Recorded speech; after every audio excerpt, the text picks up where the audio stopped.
Hello, you. You're listening to A History of Italy.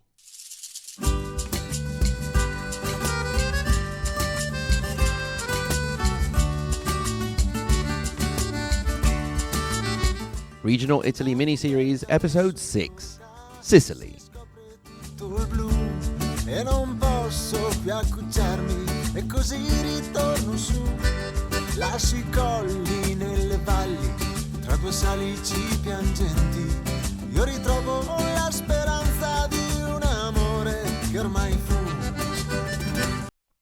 This episode and the miniseries is made possible by our friends at Explore Worldwide, who offer small group adventures led by local tour leaders in over 100 countries around the world. Don't just travel, explore. Head to exploreworldwide.com for more information.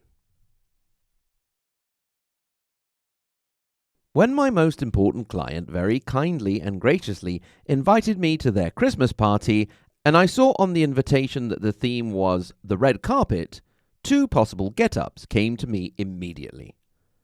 One was to somehow get my cowboy hat into the look. I definitely don't get to wear it as much as I'd like. It is not the most practical thing after all. The other idea for some reason was to wear a kilt.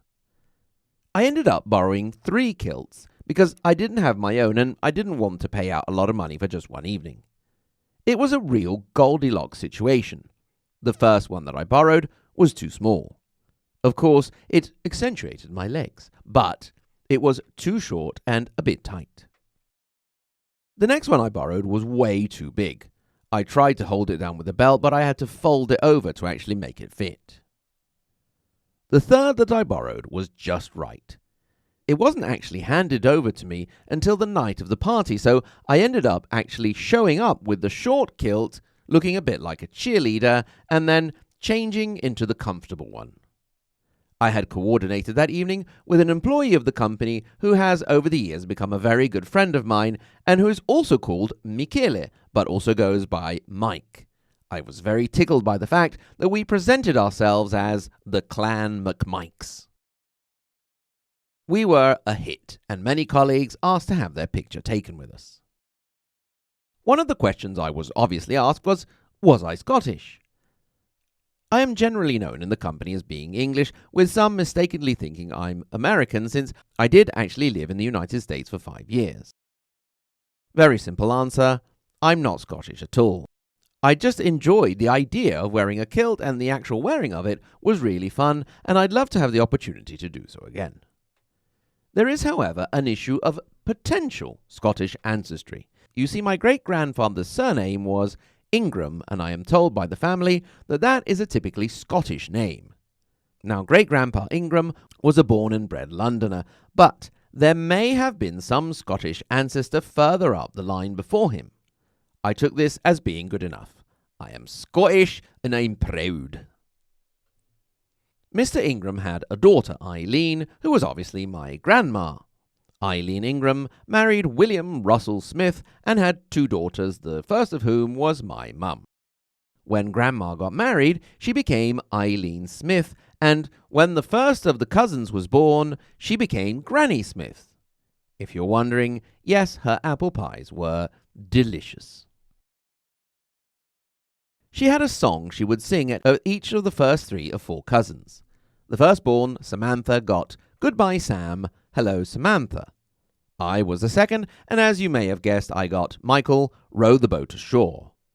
Dan came along in that same 1977 and would get Danny Boy. There was no song for my sister Vanessa. Evidently, my grandmother's singing repertoire was not taken into account during naming negotiations, and my dad's love for Vanessa Redgrave won out.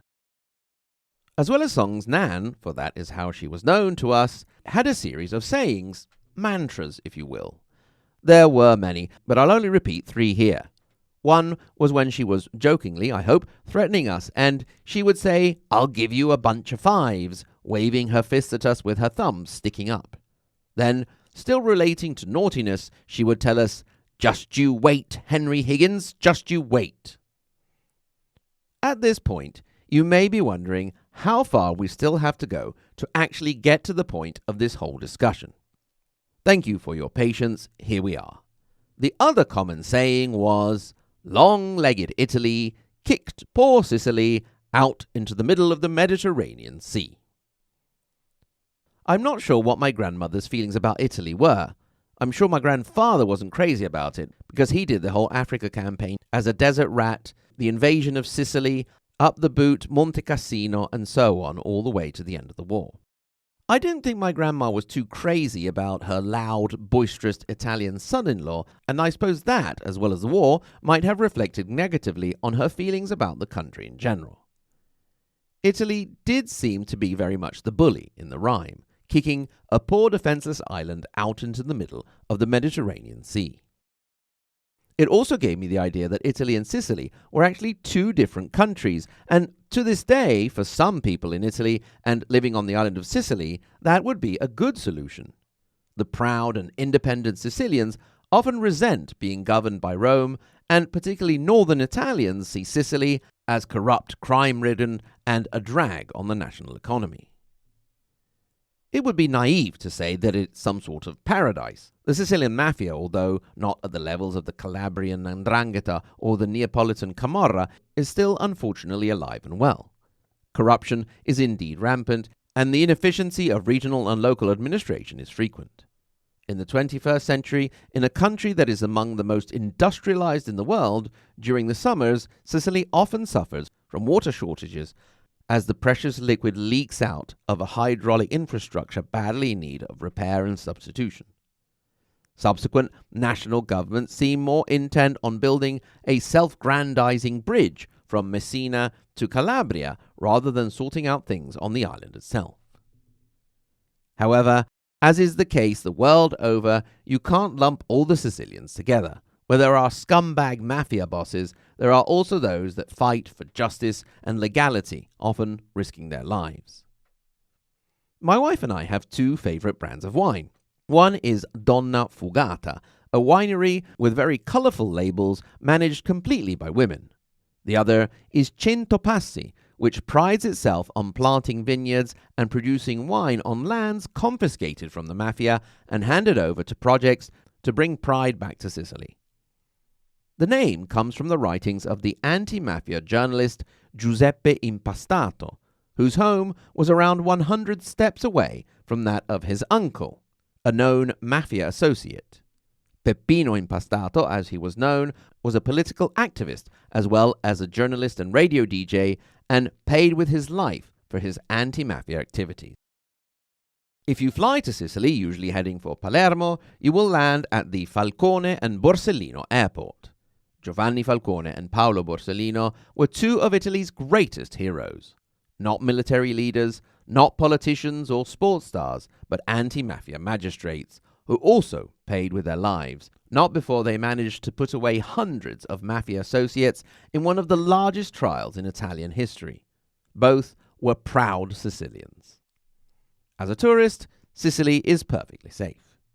So let us start from Palermo, to experience the beauty of Sicily, the rolling hills, the volcano, the stunning coastline, and millennia of history from a vast variety of different peoples from all over the Mediterranean. Palermo is a good starting point, as it was the capital of a kingdom, although that does leave us starting more or less in the middle of our story. We mentioned in the episode on the region of Campania that Norman pilgrims had first started to come to southern Italy from Normandy on their way on pilgrimage to the Holy Land and places of religious interest for them in Puglia. They found they liked the place and that the locals were a bit of a pushover, so they started to carve out their own domains until they had all of southern Italy and all of Sicily, setting their capital in Palermo and creating the Kingdom of Sicily. This was the only real long-lasting kingdom on the Italian peninsula, and perhaps one of the elements that historically differentiated northern and central Italy from the south and the islands, leaving behind the differences we still see to this day. You can find traces of the Normans, specifically in the regional capital of Palermo, in the Palazzo dei Normanni and its Palatine Chapel, and the cathedral built in 1185 on the site of a mosque. A what? Yes, a mosque. So there were Muslims in Sicily? Yes, indeed. So I feel it is time we filled in some of the blanks. That means moving around Sicily a bit, but we don't want to just go gallivanting across the island aimlessly. We need a guide. Sicily has attracted populations since antiquity: Greeks, Phoenicians, and Carthaginians, which are sort of the same thing, as well as, of course, Romans and Arabs, as we mentioned. So are you going to sit back and let some ancient Phoenicians do better than you? You'll have to come to Sicily at least once in your life. One way to do it is to fly into Palermo and stand around and hope that a sign will point you in the right direction. Should you drive or should you go by train? Should you take a walking tour? What direction should you go? Where should you eat? And so on. Otherwise, you could rely on someone whose love and respect for local traditions and nature can offer you the very best for your adventure in Sicily. Explore Worldwide, who have multiple tours on the island. For example, their Family Sicily multi-activity adventure starts in Palermo, where you will get to explore the city and participate in a cooking experience, because of course you can't start on an empty stomach. Then it's off to the zip lines of the Madonia Adventure Park, where you also stay the night in a tree tent. The day after that, it's the Etna Water Park before climbing up to the top of the iconic volcano. Finally, after a few days of sea kayaking and boat trips, which will include a visit to the ancient theatre at Taormina and the Alcantara Gorge, you and your family will never want to leave. Explore Worldwide respect for local culture and environment extends to its finding local tour leaders that can get you off the beaten track and into the heart of your adventure, and their small groups allow for a more personalized experience you will never forget. Whether it's visiting a Roman villa on the classic tour in Sicily or a food and wine tasting tour in the hilltop towns of Tuscany, Explore take care of everything, putting the quality of their local tour leaders front and center, so you'll truly understand the wow factor of where you are.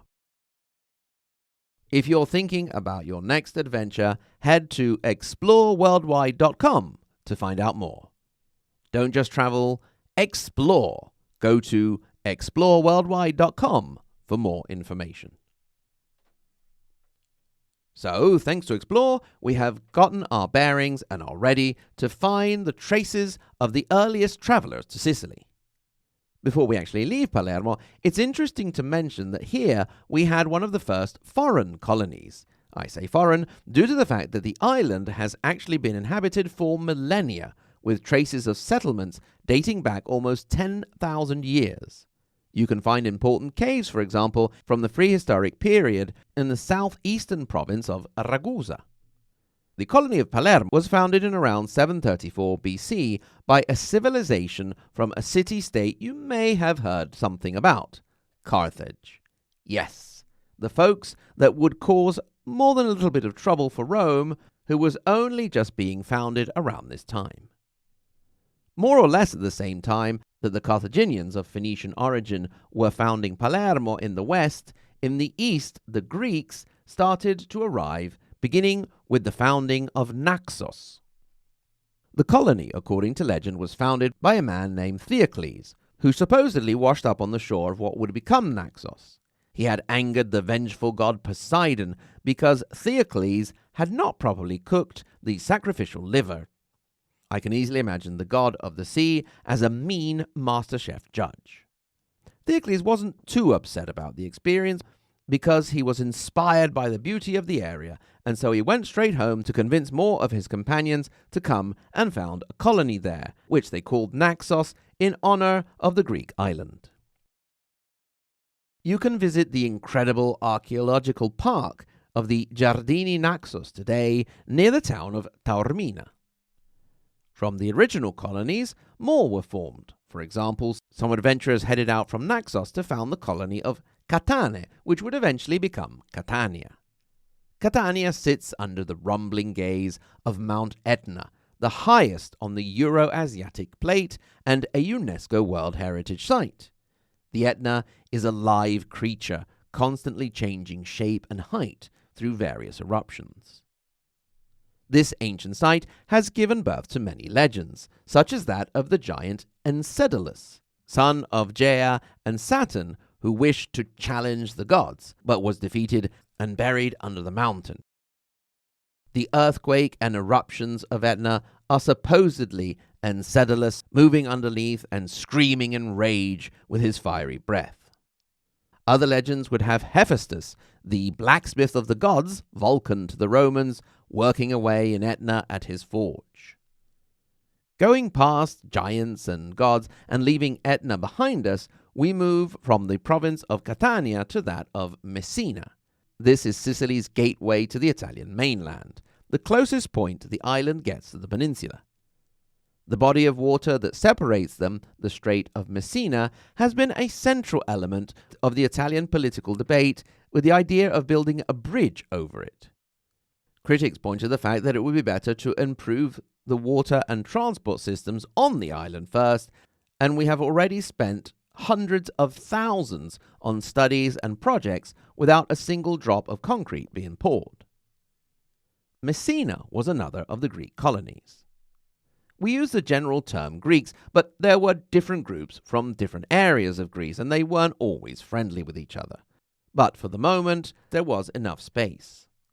The colonists were mostly men, which meant that they had to look to the local population for women, whether those women were interested in the newcomers or not, which caused more than a little friction with the native Sicilian population.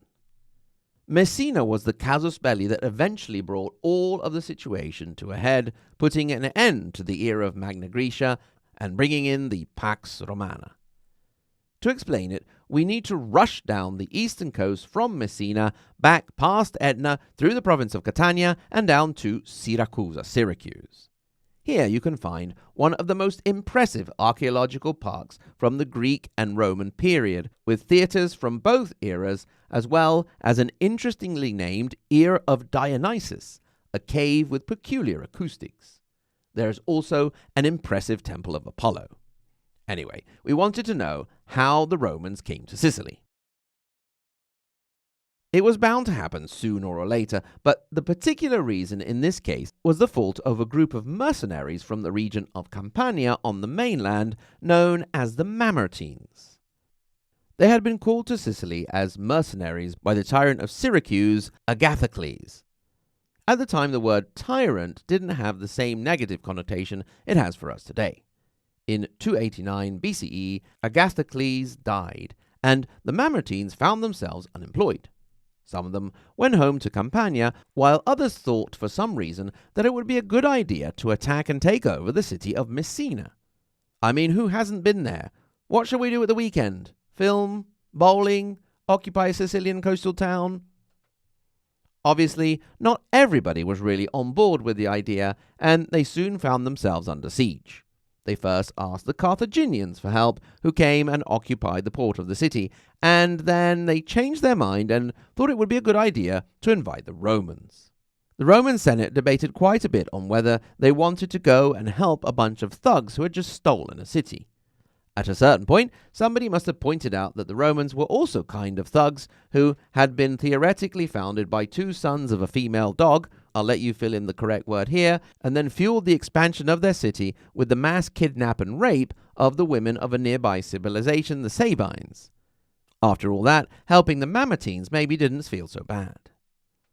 This intervention led to the First Punic War and eventually the Roman domination of the island of Sicily, where they encouraged the cultivation of grain and transformed the island into the empire's breadbasket. As the Roman Empire crumbled in the 400 CE, along came the king of the Vandals, Genseric. These were the actual Germanic Vandals and not just a bunch of violent teenagers with issues. When the Western Roman Empire fell in 476, the Germanic general Odoacer ruled over Italy, and he managed to make a deal with Genseric, gaining control of Sicily with a sort of tribute, an early example of renting holiday property in Sicily. Odoacer was ousted and killed by the Goths of Theodoric, who ruled over all of Italy, including Sicily, until they, in turn, were ousted by the Eastern Roman Empire, whom we now refer to as the Byzantines, and they would control the island for a few centuries, creating one of those layers of cultural influence that make the island's history so rich and varied. For the next wave, we need to go back to Syracuse once again. Starting from the 600s, Arab pirates had started to attack and raid the coast of Sicily as their rapid occupation continued into the Mediterranean, conquering lots of northern Africa. As the 800s came around, the local Sicilians were getting pretty fed up of the Byzantine rule and their oppressive taxes. There had been a series of rebellions, but the Byzantines had managed to put them down. In 827, a group of rebels from Syracuse decided to ask for help from the Aghlabid Caliph Ziyadat Allah I from northern Africa, who sent 70 ships with 700 horses and 10,000 men, including 1,000-odd pirates. They managed to help the Syracusans, who said, "Cool, thanks very much, you can go home now," to which the Arabs replied, "Actually, you know what? We quite like it here, so we might stick around." It was the start of the Arab invasion of Sicily. The first city to fall was Lilibium, which became Marsala, Marsa Allah, the port of God, which became the foothold for future invasions. Marsala is in the province of Trapani, and it's a great place to go to the seaside, although Sicily is really completely surrounded by beautiful beaches and stunning cliffs. But if you're not a sea person, the province of Trapani is also home to the lovely hilltop village of Erice, which you can visit with an Explore Worldwide tour. Soon the Arabs had conquered all of Sicily, and the local Sicilians had come into direct contact with a rich, fresh, and refined culture. The island became an emirate, nominally under the authority of Baghdad, but substantially independent. The Arab influence on the island spread very quickly, most visible in the architecture, with the first appearance of minarets as well as low white houses. New and interesting food quickly followed, with Arab pastry chefs excelling and leaving an influence that can still be seen today, over 1,000 years later, with the use of dried fruit and honey in Sicilian sweets. As well as food and architecture, the 2.5 centuries of Arab domination of Sicily also saw great advances in education and particularly science. We know that the Arabs were eventually ousted by the Normans, and that brings us full circle back to where we started off. The Kingdom of Sicily, including southern Italy that the Normans had set up, due to a series of succession issues, ended up under the influence of the Holy Roman Emperor Frederick II of the Hohenstaufen dynasty. It was then the French Charles of Anjou, called in by Pope Celestine IV in 1265, who put an end to the Hohenstaufen dynasty and became ruler of the kingdom. He did a pretty bad job, and the Sicilians in particular were not at all pleased, especially with the way that the French soldiers were treating their women. A rebellion ensued known as the Sicilian Vespers. However, once the Sicilians had kicked most of the French off the island and killed the rest, they understood that they couldn't resist the French on their own indefinitely, so they called in the help of the Spanish Aragonese, with the Sicilian Parliament of Nobles offering them the crown. The Aragonese would take over as the ruling dynasty in Sicily, after having independent Spanish rulers would eventually become part of the Spanish crown. Passed to the Habsburg under Charles V, and stayed under them for the next 2 centuries. In this period, it developed quite well, and Palermo became one of the largest cities in Europe, although the island did struggle under heavy taxation and rebellions did pop up. After a brief period in the 1700s under the Savoy of Piedmont, the Habsburgs got it back and lost it to the Spanish Bourbons in 1734, under whom it stayed until it was taken by Giuseppe Garibaldi and added to the new formed Kingdom of Italy under the Savoy, so you could say they got it back in the end. Today, despite being kicked out into the Mediterranean by long-legged Italy, it is an integral part of that nation. We've wandered around some of Sicily's provinces in our attempt to chase its history. As is always the case with these regional Italy episodes, we haven't even come close to doing the region justice. For example, we didn't mention the province of Agrigento, where we can find the Valley of the Temples. Yes, another UNESCO World Heritage Site that is one of the most famous archaeological sites in the world. This area is home to some of the best preserved ancient Greek temples outside of Greece. We can also find the ruins of Heraclea Minoa, an ancient Greek city overlooking the sea, featuring a theatre carved into the rock, or visit the historical fishing village of Sciacca. I started out this whole rambling trip with a company Christmas party and my clan brother Mike of the McMikes. We cannot leave Sicily without visiting the homeland of another of my students become friends from that same company, Danilo from the little town of Piazza Armerina in the central Italian province of Enna, known as the belly button of Sicily. Enna is the highest provincial capital in Italy, perched at 931 meters above sea level. It offers spectacular views and historical treasures such as the Castello di Lombardia and Rocca di Cerere if you are a castle lover like me. The province also is home to the national park and a lake, Lago Pergusa. You will remember the legend of Persephone, the daughter of the goddess of agriculture, Demeter. Persephone was kidnapped by that naughty Hades, the god of the underworld, and Demeter was not at all pleased, allowing everything on the earth to grow cold and die. After some negotiation and trickery with some seeds, Persephone was allowed to come home for half of the year, the period becoming spring and winter when she's home and her mum is happy. Where did all that drama go down? Well, here in the province of Enna at Lake Pergusa. I got here to Enna thanks to Danilo, so in closing we'll visit his hometown of Piazza Armerina, where the Villa Romana del Casale is yet another UNESCO World Heritage Site, adding to the more than 60 locations in Italy with that honor, making Italy the country with the most in the world. Once again, you'll have to come and explore for yourself, ideally with the help of Explore Worldwide, including the province we haven't mentioned, poor Caltanissetta.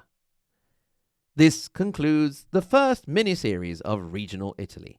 Make sure you spread the word and make this series a success so our gracious partner will decide to continue with more Italian regions.